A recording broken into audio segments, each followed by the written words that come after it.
So, from what I've been reading about Hoyas, this is my Hoya Compacta Carnosa.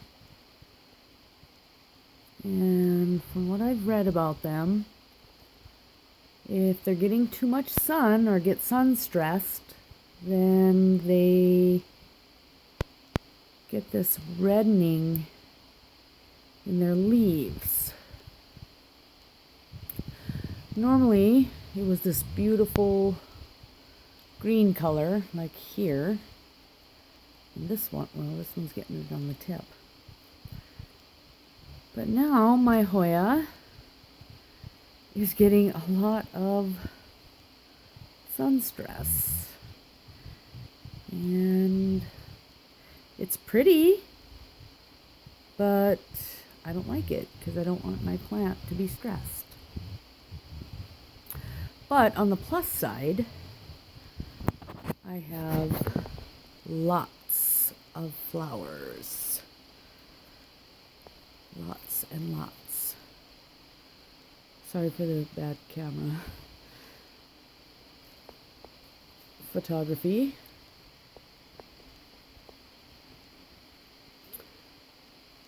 But the sun stress stresses me. I love this plant. It's my favorite. There's a bud there.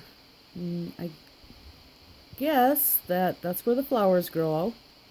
And the older it gets, and every time it flowers, this will get longer. But I don't like this. So, as you can see, maybe you can't see, but this pot that I have it in, you can spin it 360. It's spinnable. Sorry for the bad lighting, it's nighttime. But I had it on this hook here. This is a south-facing window. But I've had it hanging on this hook for years. But I don't know, just decided it doesn't like the sun very much that it's getting, or I'm not really sure what is going on with it. But I moved it to this spot where I previously had a mother spider plant, which is the mother to these three. But I threw my spider plant away because I could not control the scale infestation it had. I used neem oil several times and they were just clustered down at the bottom. It was a very thick, big spider plant, and it was hard to get all them scrubbed off there, and I didn't want to infest my entire plant collection, so I threw her out and I kept her babies. So there's my orchid that's doing pretty well. Had it for about a month now. In here I'm doing the Ziploc bag rooting method I learned on YouTube from a gal, and I forget her name, but she has a lot of Hoyas, and that's how she did it. And when she pulled them out, she had a bunch of roots. So I put a couple cuttings of my Hoya in there. Hopefully they root. There's my gardenia, which is a very thirsty plant. I have to water that, soak that pot quite often. It dries out easily. I have a dry house anyways. I do have 2 humidifiers. They're not going right now. They ran out of water today and I haven't refilled them. I have that one, and then I have that guy there. And I run them usually daily. Sometimes I forget to fill them before I go to work. So, there's my pothos. And she grows up the trellis,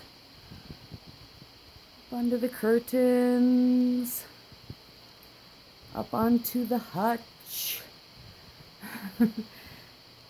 I did have her going across here, but I did some construction and I moved her back like that, and then a portion of her died. So, but I'm gonna have to, I think, trim her back and make some cuttings from her. But let's see here. I am not 100% what this plant is.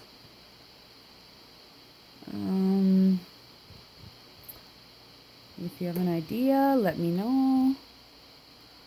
The leaves grow kind of stacked on each other like that, up.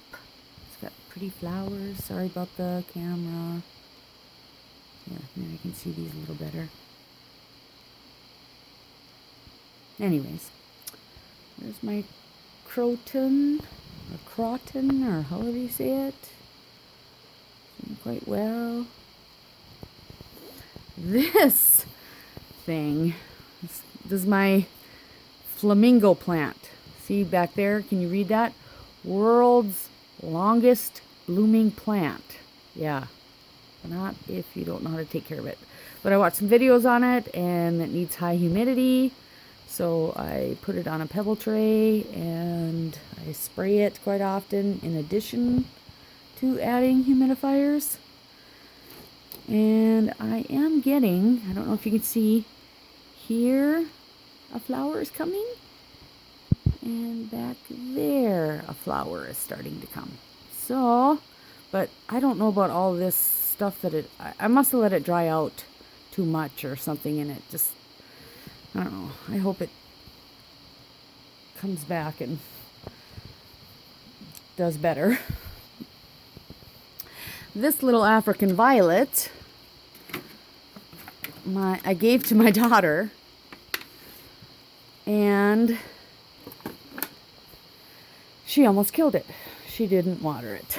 So, when I got it, the leaves were all wrinkly and bent in like this, and you can't tell, but the leaves were just barely past this rim, and now that I took it back from her, because I said you're going to kill it, I started watering it, and it's growing again, and the leaves look great. And this one makes pink flowers, and I just love it. I got that plant, and I also, from a friend, got a purple blooming African violet, which is huge, and I need to repot.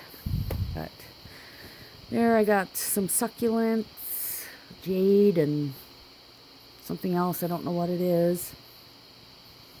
And I got quite a few. I rooted some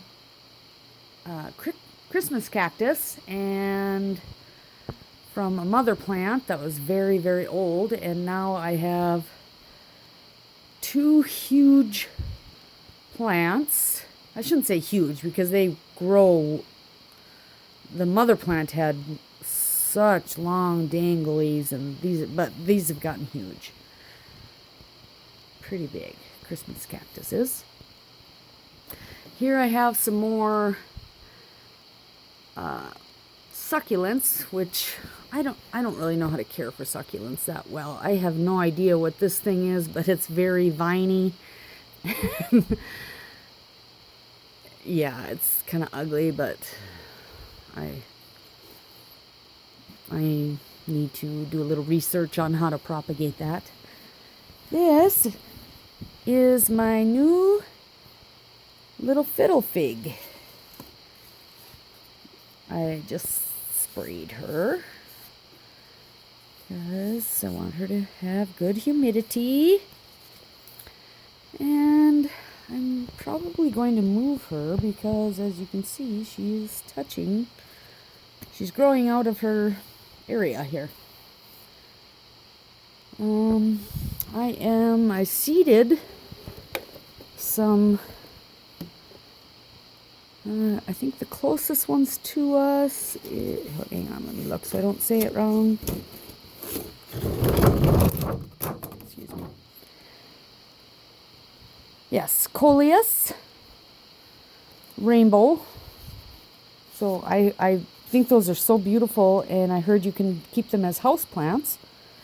So I want to do that. So that's these little babies here. Let me, closest ones here. Then you can see these differing ones back here. Those are celosia. Looks like a brain. So I thought that was such an odd flower. I wanted to try it. And I don't have a grow light, so they're just in my south-facing window here, and they're pretty leggy. They're really long, and I guess you're supposed to have a really low grow light, and they won't get so leggy, but I don't have one, so I just put them in my window, and there they are. They're started. Here's some more seedlings. Again, the celosia and the Coleus, and then these closer ones here, these 4 are columbine. So I've never grown anything from seed before, so this is my first attempt. We'll see how she goes.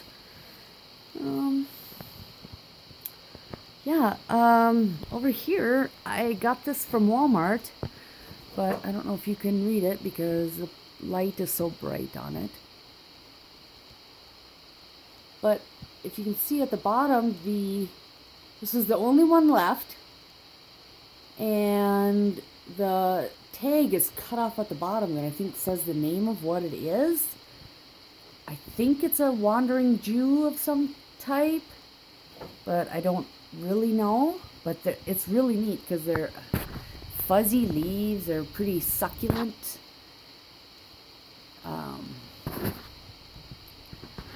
And this thing was so waterlogged when I got it. It was just droopy. And I dumped the water out right after I bought it and hung it on my hanger in my vehicle. And just by driving home, I live 40 miles away from a town with Walmart. So just on the way home, I kept looking back at it, and just by dumping the water out of it and getting it out in the sun, they literally were, by the time I got home, 40 miles, it wasn't this straight up, like how these are sticking up now. It wasn't totally like that, but there were a lot that were so sticking up. And it's so far doing really well. I think it's liking its location. So that's all for now. I have more plants, but they're in the other room. I just really mainly wanted to show you what sun stress looks like on a Hoya Carnosa Compacta. And I know some people want that. They want the reddening of the leaves. They like the color. I don't, because if it is a type of stress, I don't want my plant to have it. So, but it has grown a ton of flowers. A lot have already passed now. This one's starting to get old. You can see how dark that one, these upper ones are. This is still fresh here, but these are getting done. But so a lot of them are done now, but I don't like that. Really scares me. That's my Hoya Carnosa Compacta. I love it. Thanks.